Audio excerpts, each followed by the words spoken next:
اعوذ باللہ من الشیطان اللعین الرجیم بسم اللہ الرحمن الرحیم السلام علیکم ورحمۃ اللہ وبرکاتہ۔ پاک یا علی شان شاہ مدد۔ بسم اللہ الرحمن الرحیم۔ میں آج سیاہ لباس پر بات کروں گا کہ سیاہ لباس پہننا کیسا ہے، جائز ہے یا ناجائز ہے۔ آئیے اس کے لیے پروف پیش کرتا ہوں۔ سب سے پہلے میں رسول اللہ صلی اللہ علیہ وآلہ وسلم کے سیاہ لباس پر بات کروں گا۔ نبی پاک صلی اللہ علیہ وآلہ وسلم کا لباس سیاہ بھی ہوتا تھا، کبھی کبھی وہ سیاہ لباس پہنتے تھے۔ ہمیشہ کا ہم بھی نہیں کہہ رہے، لیکن کبھی کبھی وہ سیاہ لباس پہنتے تھے۔ آئیے اس کے لیے میں پروف پیش کرتا ہوں۔ اہل سنت کی معتبر کتاب زاد المعاد، زاد المعاد، جلد نمبر 1 صفحہ نمبر 91 پر مؤلف ہے اس کتاب کا محمد بن ابی بکر۔ کتاب اہل سنت زاد المعاد جلد 1 صفحہ نمبر 91 پر لکھا ہوا ہے کہ نبی پاک منقش چادر بھی پہنتے تھے، سادہ بھی، اور حضور سیاہ لباس بھی پہنتے تھے۔ اگر سیاہ لباس پہننا جائز نہ ہوتا تو رسول اللہ نعوذ باللہ کبھی نہیں پہنتے۔ ٹھیک۔ دوسری بات کہ جناب جبرائیل علیہ السلام بھی کبھی کبھی سیاہ لباس پہنتے تھے۔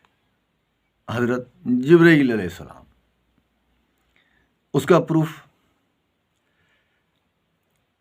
انس بیان کرتے ہیں کہ فرمایا رسول اللہ نے کہ ایک روز جبرائیل میرے پاس آئے اور سیاہ قبا پہنے ہوئے تھے اور سر پر امامہ سیاہ تھا اور پاؤں میں سیاہ جوتا تھا۔ جبرائیل امین سیاہ لباس میں۔ اہل سنت کی معتبر کتاب تاریخ بغداد جلد نمبر 4 صفحہ نمبر 232، اہل سنت کی معتبر کتاب تاریخ بغداد جلد نمبر 4 صفحہ نمبر 232۔ اب تیسری ہستی، ان کا سیاہ لباس، حضرت عمر رضی اللہ تعالیٰ عنہ کا سیاہ لباس، وہ بھی سیاہ لباس پہنتے تھے کبھی کبھی۔ آئیے اس کا پروف۔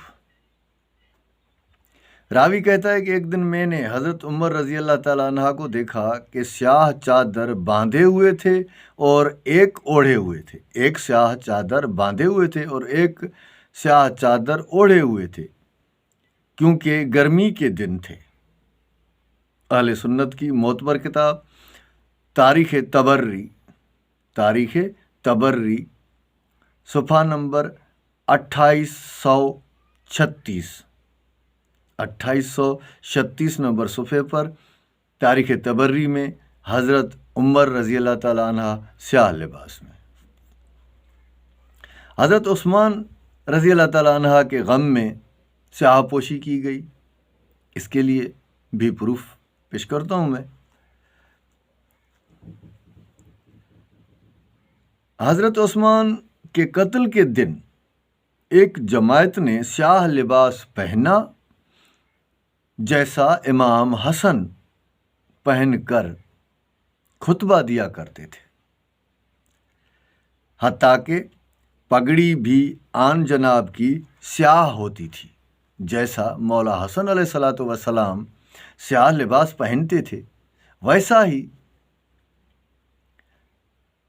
سیاہ لباس حضرت عثمان رضی اللہ تعالیٰ عنہ کے قتل کے دن ایک جماعت نے پہنا۔ ظاہر ہے وہ جماعت انہی کی ہوگی، انہی کے پیروکار، انہی کو ماننے والے،